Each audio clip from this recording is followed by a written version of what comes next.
Olá, seja muito bem-vindo a mais uma edição. Vamos começar a semana bem informados com as principais notícias do Brasil e do mundo. Vamos juntos!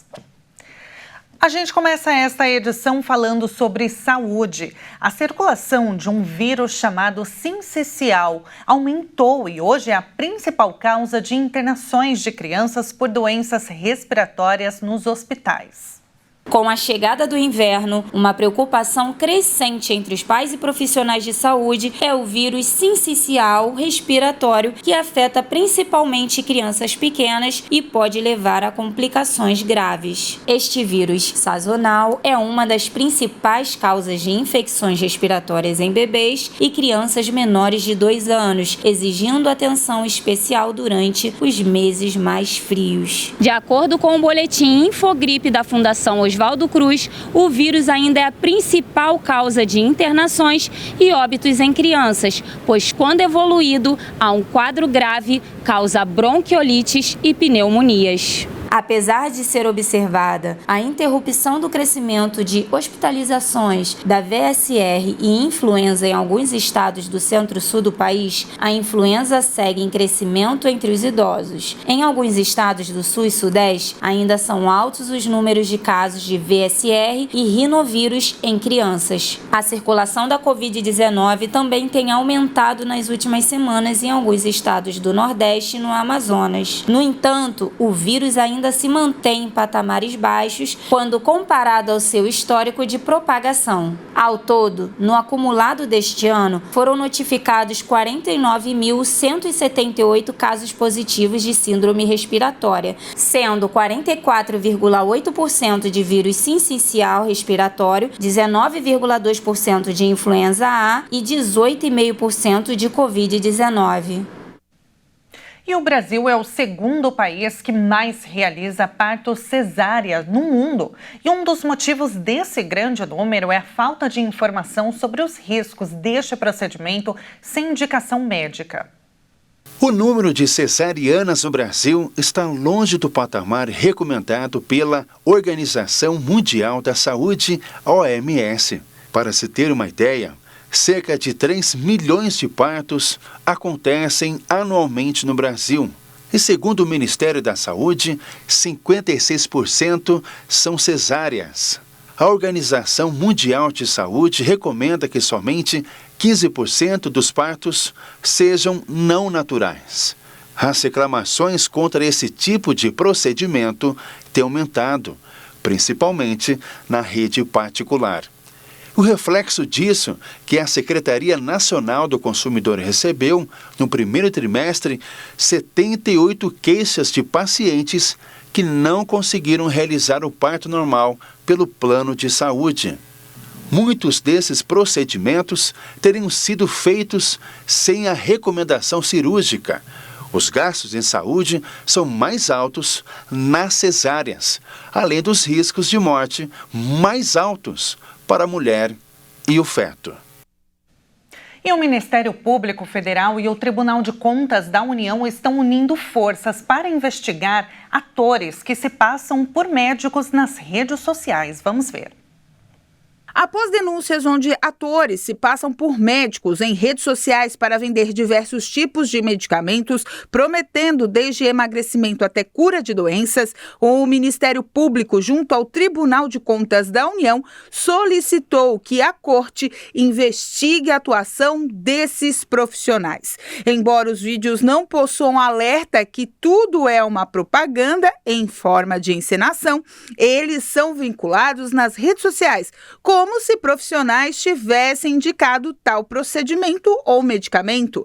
De acordo com a legislação, somente profissionais legalmente habilitados que tenham registro junto aos órgãos fiscalizadores, respeitando os códigos dos conselhos profissionais, podem fazer prescrição de medicamentos. De acordo com o TCU, os órgãos que fiscalizam o exercício da medicina e outras áreas da saúde devem ter mais rigor nas fiscalizações dessas propagandas, pois elas teriam a responsabilidade de proteger a sociedade de pessoas inescrupulosas que pretendem ganhar dinheiro se passando por médico e também recomendando produtos que sequer possuem uma aprovação ou registro na Anvisa. Essas determinações cabem inclusive a outras entidades de classe, como a OAB dos advogados, CRO dos dentistas, psicólogos, entre outros. E o G20, grupo formado pelas maiores economias, se comprometeu a cooperar para taxar as grandes fortunas. Mas ainda será discutido sobre a criação de um imposto global.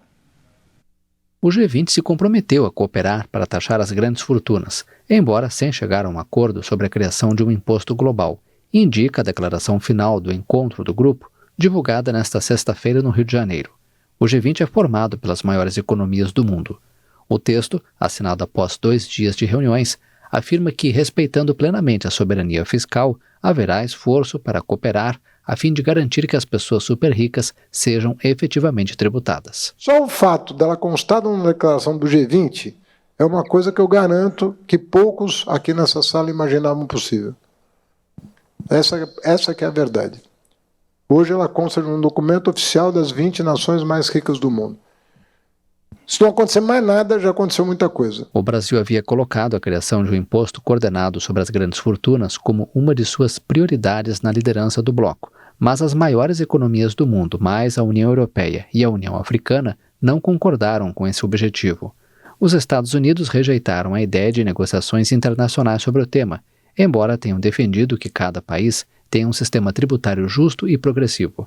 O texto cita também o intercâmbio de boas práticas e a criação de mecanismos para combater a evasão fiscal como possíveis formas de colocar em prática a cooperação internacional, que deve ser discutida no Rio de Janeiro em novembro, durante a reunião de cúpula dos chefes de Estado e de governo do G20.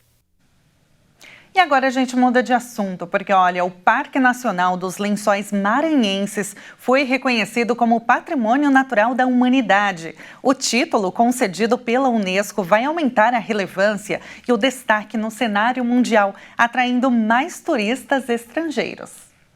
O título de Patrimônio Natural da Humanidade foi concedido ontem pela Unesco. A indicação foi aprovada pelo comitê do órgão em reunião realizada na Índia. Segundo a Unesco, o Parque Nacional dos Lençóis Maranhenses é o maior campo de dunas da América do Sul, considerado um dos lugares mais bonitos do Brasil. Ele abrange um território dos municípios de Barreirinhas, Santo Amaro e Primeira Cruz, possui manguezais e faz divisa com o Oceano Atlântico.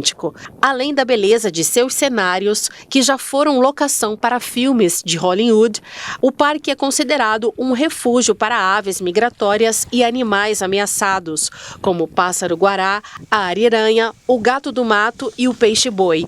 Localizado na costa leste do estado do Maranhão, em uma zona de transição entre os biomas da Amazônia, Cerrado e Caatinga, o parque é o 24º bem brasileiro a ser incluído na lista.